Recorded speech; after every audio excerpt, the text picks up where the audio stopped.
we would like to be a sort of source of information for seniors living in their home, and to try and maybe make that transition easier, not only when they live alone, but they have people coming into their home to care for them. What is one of the #1 thing that you see for seniors living at home as being dangerous to their well-being? I think as far as the danger goes, it's always the trip and falls. And that covers everything from having the throw rugs out, to having the small pets, to even, if you think about it, into the bathrooms.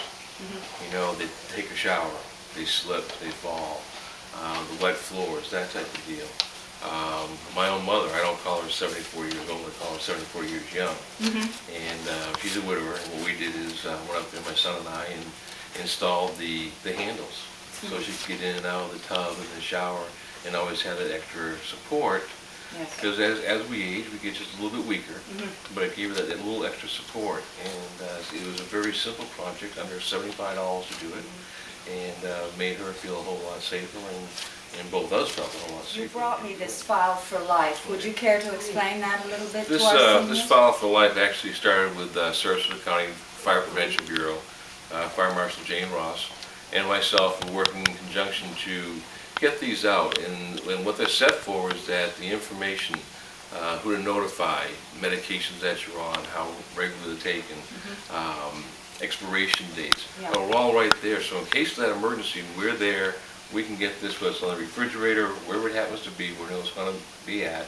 We can look, and everything is updated daily, weekly, as need be. And it seems to be a very good process. Like we're in the infancy stage, we're moving forward with it right now, and this is the first thing that came out. And all it is a piece of paper that would slide back inside here, and it'll have all the names, the date of birth, all the important information that the hospitals need, as well as the paramedics that come from Sarasota County. We work strictly off of donations. When I say strictly, as far as the fire side goes, we work strictly off of donations for our operational budget.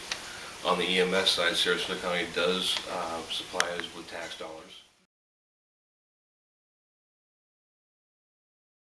Myself, I've been doing it for 20 years with MDA, from Northport up to here. A wonderful cause, a wonderful group, and always have a lot of fun with them.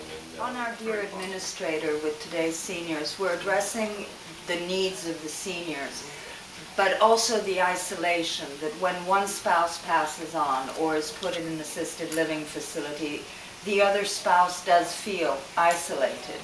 Are there any tips that you could give us as a younger community, and also seniors, what we can do for those people? I think with the elders, there's such a heart-wrenching call when that happens. People have been together 50, 60, 70 years, and the mate dies. And what happens? The loneliness sits in, the isolation sits in, and as a community, if we could just get them out to realize that there are other outlets, other seniors in the same predicament. They can go out and have a cup of coffee together, have their neighbors over, their family. You know, everybody stay in contact. As simple as picking up a phone to contact your neighbor, knowing what you're doing each day, or at least once or twice a week.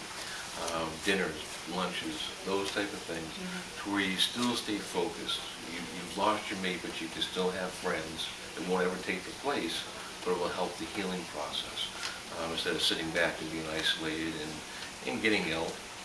And another question, another thing that Chief had addressed was the fact that sometimes they're hesitant to call you, and you would rather right, a lot of times, and I shouldn't say a lot of times, but there's those instances where the people will, because of they're afraid of calling 911, they don't want to bring the illness back out to the house, that they should, and they wait too long. By the time we get there, they're in more critical need of care, to where if they're having that first tinge of chest pain, or they're feeling weak or feeling dizzy, that they should call us at that point, let the paramedics come out and evaluate. No one's going to force them to go to the hospital. It's free that way, unless you're transported, but if you just need to be checked out.